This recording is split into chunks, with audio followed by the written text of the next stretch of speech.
Pul! Oh! Ya!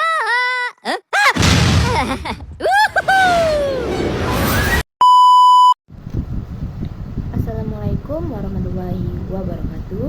Salam sejahtera bagi kita semua. Om Swastiastu, Namo Buddhaya, salam kebajikan. Halo semuanya, perkenalkan nama saya Nadia Nurjana. Saya dengan NIM 12410102. Saya dari kampus IAIN Pontianak dengan Fakultas Tarbiyah dan Ilmu Keguruan dengan prodi Pendidikan Guru Madrasah Ibtidaiyah. Jadi dalam makalah kelompok 1 yaitu menjelaskan tentang kedudukan alam semesta, manusia dan ilmu pengetahuan dalam perspektif. Yang dimana materinya yang pertama yaitu tentang membahas konsep manusia dalam Al-Quran dan bagaimana hal tersebut bisa berhubungan dengan pendidikan Islam serta integrasi ilmu pengetahuan dan memiliki 4 istilah dalam Al-Quran.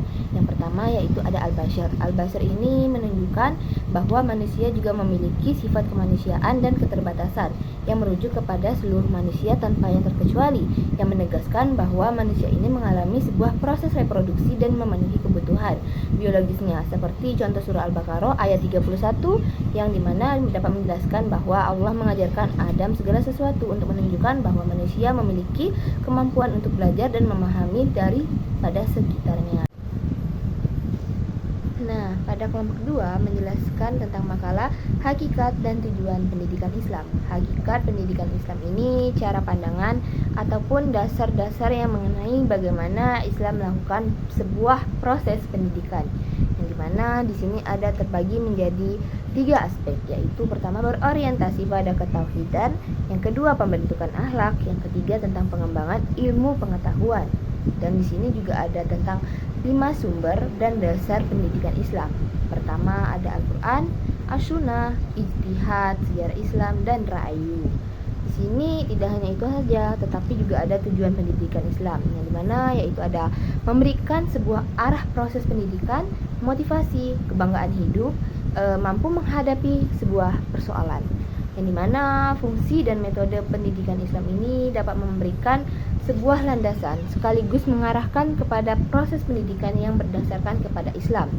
Nah, di sini ada 7 macam metode pendidikan Islam. Yang pertama ada dialog, kisah, perumpamaan, targhib dan tarhib, pengalaman, ibrah dan nasihatnya. Adapun dari kelompok 3 yaitu tugas dan fungsi pendidikan, yang dimana komponen pendidikan adalah suatu proses yang dilakukan secara sadar atau disengaja guna untuk menambah pengetahuannya. Yang dimana adapun komponen-komponen pendidikan yaitu pendidikan harus mempunyai sifat-sifat watak dan perilaku. Yang pertama ada adil, percaya, sabar, kewibawaan, pengembira, bersikap baik, menguasai mata pelajaran. Adapun komponen-komponen di dalam pendidikan lingkungan keluarga, misalnya ini kan kelompok primer yang sedikit anggotanya karena hubungan saudara. Adapun di lingkungan pendidikan sekolah yang dimana merupakan kan sarana yang disengaja dirancang untuk melaksanakan pendidikan tersebut secara sistematis,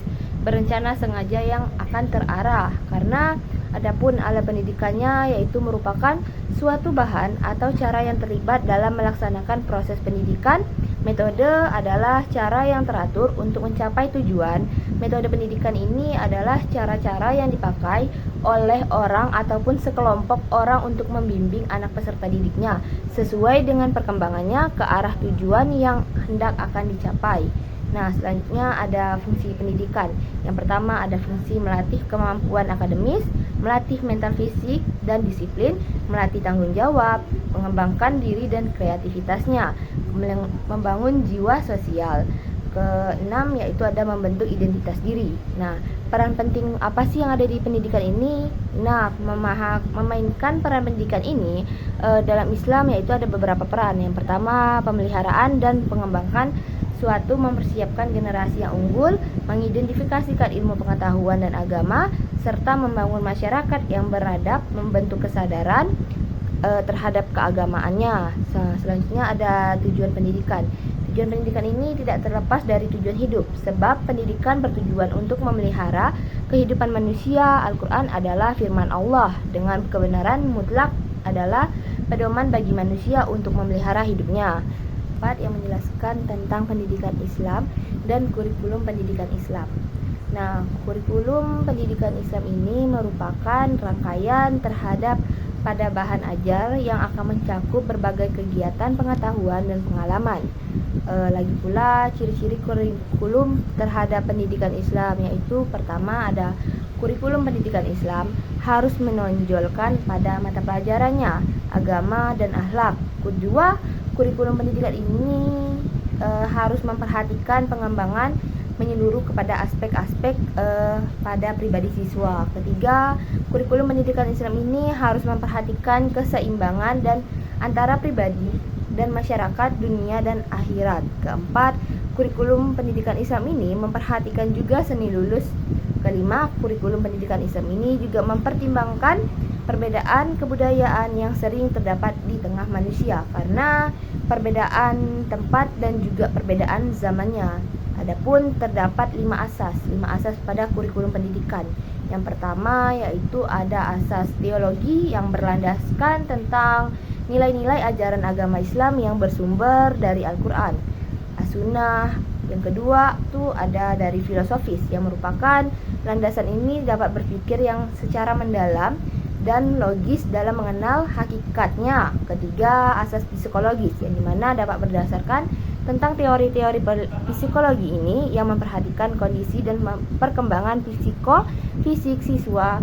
Keempat yaitu ada asas sosial yang mencerminkan budaya dan nilai-nilai masyarakat Islam, termasuk cara berpikir, adat seni, dan kebiasaan. Kelima, asas ilmu pengetahuan dan teknologi ataupun iptek, yang dimana kurikulum ini dapat didasarkan pada kemajuan iptek yang terus berkembang agar relevan dengan kebutuhan zaman dan bermanfaat dalam kehidupan. Nah, adapun 9 kriteria dalam kurikulum pendidikan Islam. Yang pertama ada kita nih harus sesuai dengan fitrah manusia. Kedua, harus diarahkan untuk mencapai tujuan akhir pendidikan Islam. Ketiga, sesuaikan dengan tahap perkembangan peserta didik dan ciri khas seperti sifat anak dan jenis kelamin. Keempat, isi dan kegiatan kurikulum harus sesuai dengan kebutuhannya. Seperti masyarakat, itu kan harus nyata dengan masyarakat. Kelima, tidak boleh bertentangan dengan cara hidup Islami. Keenam, harus realistis dan bisa diterapkan sesuai kondisi negara. Ketujuh, harus fleksibel agar bisa disesuaikan dengan situasi dan kemampuan terhadap masing-masing siswanya.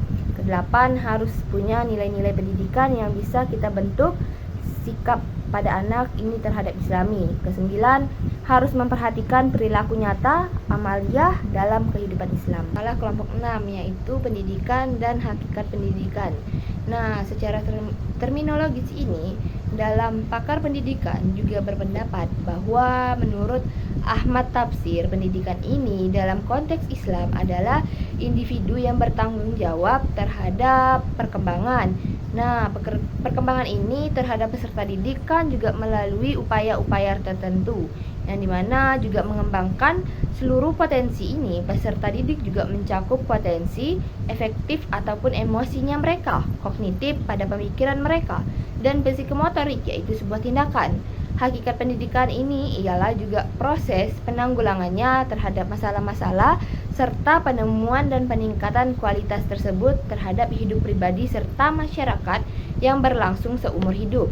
Pada tingkatan permulaan pendidikan ini jauh lebih menentukan dan akan mencampuri pendidikan peserta didik ini terhadap dalam alat-alat pendidikan tersebut. Nah, yang dimana dalam pendidikan Islam ini peserta didik adalah anggota masyarakat yang berusaha serta mengembangkan diri dalam melalui proses pendidikan untuk menjadikan individu yang berilmu, beriman, dan bertakwa serta berakhlak mulia, yang dimana pengertian hakikat ini secara peserta didik. Oleh karena itu, setiap manusia dianugerahi sejumlah potensi yang bisa dikembangkan. Inilah gambaran pandangan Islam terhadap mengenai hakikat manusia yang menjadi dasar pemahaman tentang hakikat peserta didik. Dalam konteks pendidikan Islam ini terdapat beberapa pengertian yang mendasar terhadap mengenai hakikat peserta didik, yang dimanakan dalam pendidikan Islam terhadap peserta didik ini bukanlah miniatur orang dewasa, tetapi peserta didik adalah individu dengan kebutuhan mental dan peserta didik yang dimana manusia ini juga mengalami sebuah proses perkembangan dan pertumbuhannya terhadap peserta didiknya mereka tersebut. Sekian, terima kasih dari penjelasan saya dari makalah kelompok 1 hingga kelompok 6. Jika ada salah kata dalam penjelasan tersebut, mohon dimaafkan. Wassalamualaikum warahmatullahi wabarakatuh.